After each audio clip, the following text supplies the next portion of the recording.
السلام علیکم ویورز، آج کی اس ویڈیو میں ہم بات کریں گے بچوں کو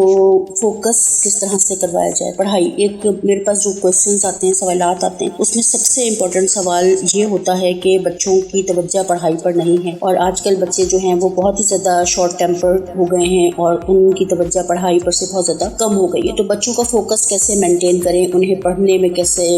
ہیلپ کریں، کس طرح سے ان کا فوکس مینٹین کریں، یہ وہ سوال ہے جو والدین کی طرف سے بے شمار والدین کی طرف سے کیا جاتا ہے۔ تو اسی لیے میں نے آج کی ویڈیو ترتیب دی ہے کہ ان تمام والدین کو اس کا جواب مل جائے کہ کیسے بچے کی پڑھائی کے اوپر فوکس کس طرح سے بنائے رکھیں۔ تو اس کے لیے ہم آج 3 ٹپس دیکھیں گے جو کہ بچوں کی پڑھائی میں فوکس بنانے کے لیے بہت زیادہ ہیلپ فل ثابت ہوں گی۔ پہلے تو اس بات کو اپنے ذہن میں رکھیں کہ ہر بچہ منفرد ہوتا ہے اور اس کے اندر کام کرنے کی صلاحیتیں مختلف ہوتی ہیں، اور مختلف اس کا ذہن مختلف چیزوں کو اپیل کرتا ہے، مختلف چیزوں کو سمجھتا ہے، مختلف انداز فکر رکھتا ہے۔ ہر بچہ ایک یونیک ایک شخصیت ہے، ایک علیحدہ شخصیت ہے، تو اس کو اسی کے مطابق ڈیل کریں۔ ہمیشہ صبر و تحمل سے، پیشنس سے کام لیں، اس کے ساتھ بچے کی ایک طرح سے اس کو سپورٹ کریں اور پیشنس کے ساتھ اس کو سپورٹ کریں، اور اس کے ساتھ ساتھ آپ کا جو سپورٹیو بیہیویئر ہے وہ بچے کے لیے بہت زیادہ ہیلپ فل ثابت ہوگا، اور اس کی چھوٹی چھوٹی جو پروگریس ہیں ان کو سیلیبریٹ کریں، اس کو خوشی کے ساتھ منائیں، اس کی چھوٹی چھوٹی کامیابیوں پر اس کی حوصلہ افزائی کریں۔ یہ چیز بچے کو ہمیشہ آگے کی طرف لے کر جاتی ہے۔ اب ہم بات کر لیتے ہیں 3 ٹپس کی جو کہ بچوں کا فوکس مینٹین کر سکتی ہیں اور بچوں کو اسٹڈیز میں بچے کے لیے ہیلپ فل ثابت ہو سکتی ہیں۔ نمبر 1 ہے create a conductive study environment. ایک ایسا انوائرمنٹ بچے کو فراہم کریں جس کے اندر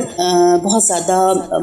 مطالعے کا ماحول موضوع بنا سکیں۔ ایک ایسا ماحول جہاں کے پرسکون جگہ ہو، آرام دہ ہو، اور ترتیب سے تمام چیزیں وہاں پر موجود ہوں، روشنی کا انتظام اچھا ہو، اور کسی بھی حوالے سے اگر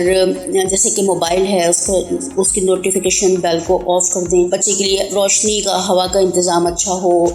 بچہ کو گرمی بھی نہ لگے، بہت ٹھنڈا ماحول بھی نہ ہو، یعنی اس طرح کہ وہ ایزی ہو اور آرام سے اپنی پڑھائی کے اوپر فوکس کر سکے، توجہ دے سکے۔ شور و غل وہاں پر کم ہو، بچوں کے کھیلنے کی آوازیں، ٹی وی کی آوازیں، جو بچے اس وقت پڑھائی میں نہیں مشغول ہیں ان کی آوازیں اور ان کے کھیل بچے کو ڈسٹرب نہ کریں تاکہ اس کا دھیان پڑھائی سے نہ ہٹے۔ تو یہ بہت امپورٹنٹ چیز ہے کہ بچے کو تھوڑا سا ایسا ماحول دیں جو کہ پڑھائی کے لیے موزوں ثابت ہو، ایک ایسا انوائرمنٹ جو پڑھائی کے لیے موزوں ہو، وہ بچے کو اچھی اسٹڈی میں اس کے لیے ہیلپ فل ثابت ہوتا ہے۔ سیکنڈ نمبر پر ہمارے پاس ہے break task into manageable chunks, کہ بچہ جو بھی کچھ پڑھنا چاہتا ہے، جو بھی اس کی پڑھائی کے حوالے سے کوئی اسائنمنٹ ہے، اس کو چھوٹے چھوٹے چنکس میں تقسیم کر دیں تاکہ بچے کا جو چھوٹے چھوٹے اہداف کو، اپنے چھوٹے چھوٹے گولز کو بچہ جو ہے وہ پورا کرے، اور اس کی ایک ڈیڈ لائن مقرر کر دیں کہ اتنی دیر میں اتنی چیز تمہیں یاد ہو جانی چاہیے یا سمجھ آ جانی چاہیے۔ تو وہ چھوٹے چھوٹے گولز کو اچیو کرتا ہوا اپنے بڑے ٹارگٹ تک بڑھتا چلا جائے گا۔ اگر ہم ایک ساتھ پورا کویسچن 3 پیج کا، 2 پیج کا اس کو یاد کرنے کے لیے دے دیں گے یا سمجھانے کی کوشش کریں گے تو وہ اس میں کنفیوز ہو کر بڑی لمبا چیز ہو جائے گی۔ تو اس کو ہم چھوٹے چھوٹے چنکس میں تقسیم کر دیں، تو اس طرح سے کیا ہوگا کہ بچہ جو ہے وہ چھوٹا چھوٹا سا تھوڑا تھوڑا یاد کر کے سناتا جائے۔ آپ اس کو ایک ڈیڈ لائن دے دیں، ٹائم مقرر کر دیں کہ اتنی دیر میں یہاں تک یاد کر کے سنا دینا ہے یا لکھ کر دکھانا ہے، یا جو بھی پڑھائی کے حوالے سے آپ سمجھتے ہیں کہ اس کا کیا اسائنمنٹ ہونا چاہیے، اسی حوالے سے اس کو ٹیچ کریں، گائیڈ کریں، اور اس طرح سے کہ بچے کی توجہ بھی برقرار رہے، بچہ تھکن کا بھی شکار نہ ہو۔ چھوٹے چھوٹے جو اس کے چنکس وہ کمپلیٹ کرتا جائے، اس پر اس کی حوصلہ افزائی کرتے جائیں تاکہ وہ بڑے گولز کو آسانی کے ساتھ اچیو کرتا جائے۔ اگر ایک دفعہ میں پورا اس کو ٹارگٹ دے دیا، وہ اس کو اچیو نہیں کر پایا، تو پھر اس سے اس کی حوصلہ شکنی ہوگی، اور وہ جو ہے وہ جب نہیں یاد کر سکے گا، اس کو ڈانٹ پڑے گی، کچھ نہ کچھ اس کو کہا جائے گا، تو وہ بچہ جو ہے اس کا پڑھائی سے دل اور زیادہ ہٹے گا۔ تو چھوٹے چھوٹے چنکس میں یہ ہوگا کہ آپ اس کو جیسے جیسے اس کو ٹارگٹ وہ اپنا اچیو کرتا جائے گا، آپ اس کو مزید حوصلہ افزائی کرتے جائیں گے، تو وہ بچہ جو ہے اپنی پڑھائی پر مزید بہتر انداز میں فوکس کر پائے گا اور اپنی پڑھائی کو اور زیادہ اچھی طریقے سے